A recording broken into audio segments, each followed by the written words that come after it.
Hi guys, welcome to the show. Today we are looking at another interesting part of speech, and that is verbs. Verbs, of course, generally speaking, verbs are action words. Some other school of thought said verbs are doing words. They are absolutely correct. Verbs are action words, verbs are doing words. But there is something interesting about verbs you must know. They are the most common used part of speech in English language. And the reason is this. The life of a man revolves around action. Every single second moment a man is doing something. And verbs inspire actions. Verbs inspire activating actions. So, I can give you another definition of what verbs are. And that is, verbs are words used in activating actions. Verbs are words used in making action to take place, in making things to happen. That is what verbs are. They are very simple.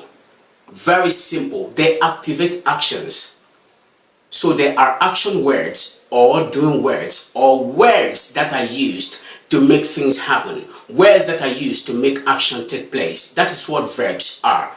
Now, there are two types of verbs. We have the main verbs and the auxiliary verbs. Those are the two types of verbs we have in English language. Now, the first one, the main verbs, are the root verbs, the original verbs that do not have ing added to them. Those are the main verbs. And the main verbs are divided into two categories. We have the finite verbs and the infinite verbs. Now, I wanted to take this correction. So many of you pronounce these two words, finite and infinite. These are wrong pronunciation. The right pronunciation of those finite and infinite verbs. Now, I said before that the finite verbs are the verbs without ing, the root words, the root verbs, the root action verbs or words. Those are what? The finite verbs, while the infinite verbs are the non-root verbs, the ones with ing. Those are the what? Infinite word verbs. Now, let's take a few examples of the finite verbs and the infinite verbs. We have do, go, slap, clap, sing, breathe, sleep, rest, work, walk. These are all what? Finite verbs. There are very many, in their thousands. And then we have the infinite verbs, the continuous present tenses of verbs. That is the verbs with ing. So we have doing, going, sleeping, clapping, slapping, singing, and so many of them. There are very many. So I wanted to know the differences between the finite verbs and the infinite verbs. The finite verbs are the root verbs without the ing, while the infinite verbs are the non-root verbs, the ones with what? Ing, the continuous present tenses of what? Verbs. So these are the two categories of the first type of verbs, the main verbs that we have in English language. Now, let me give you a few sentence examples using both the finite verbs and the infinite verbs. Number one, I can do the work because I have the strength.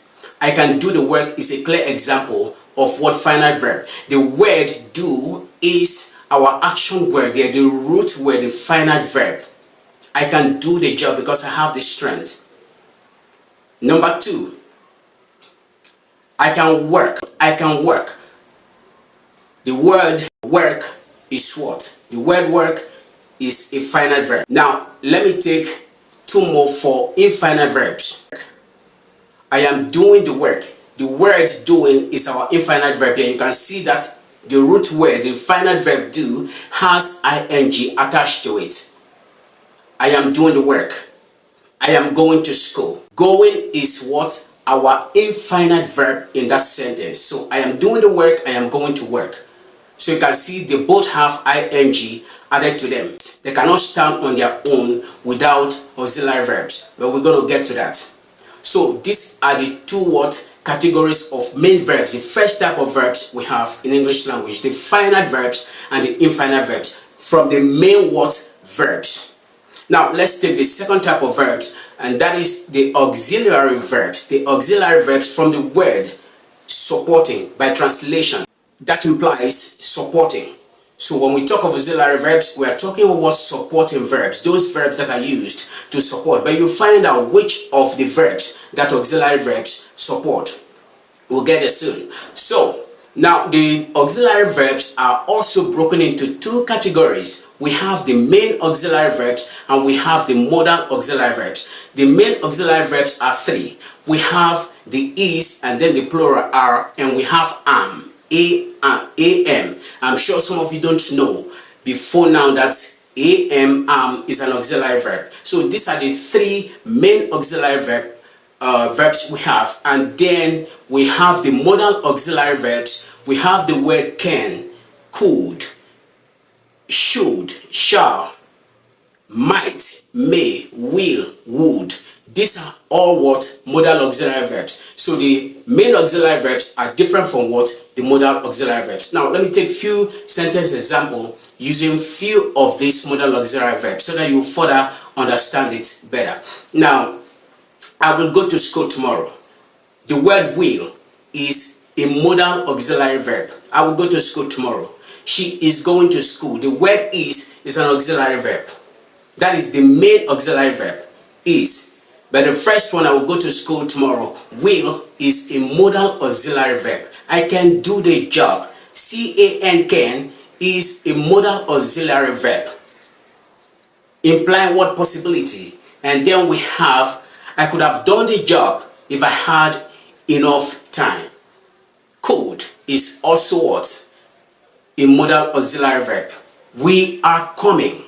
We are coming. A-R-E-R, that is the plural auxiliary verb, the main word auxiliary verb. So these are the two categories of auxiliary verbs we have: the main auxiliary verbs and the modal auxiliary verbs. They are very simple. That means the main auxiliary verb and the infinite verbs work together, while the modal auxiliary verbs and the final verbs work together. That is the way it goes. That is the rule binding what? Verbs. Very simple. Please get this understanding, is very important. And don't forget that verbs are one of the parts of speech we have in English language. Part of speech is one of the fundamental principles of English language. The fundamental principles that you must understand, you must have in-depth knowledge of them if you want to become a good user of what this language called English. Now, to identify your verbs in your sentences, I'll give you two ways to identify your verbs in your sentences. The first one is, you must understand that verbs inspire command. Verbs inspire command. Anytime you hear of a verbal word, it is commanding in nature. Verbal words generally are very commanding in nature, so that is one way of identifying your verbs in your sentences. Very simple. Now, if I give you a few verbal words here, you will realize that indeed they are very commanding in nature. For example, slap, clap, sweep, sing. It's like someone commanding you to do those things. It's like someone commanding you to go to swing into actions. So you can see that verbs or verbal words generally inspire what? Command. Or number two way of identifying verbs or verbal words in your sentences is in-depth word understanding. You must have a clear and in-depth understanding of verbal words. You must know verbal words. So you have to put in what? Conscious effort in identifying verbs, in knowing verbal words, in understanding verbal words. These are the two ways for you to identify your verbal words in sentences. I'm sure that lesson is clear.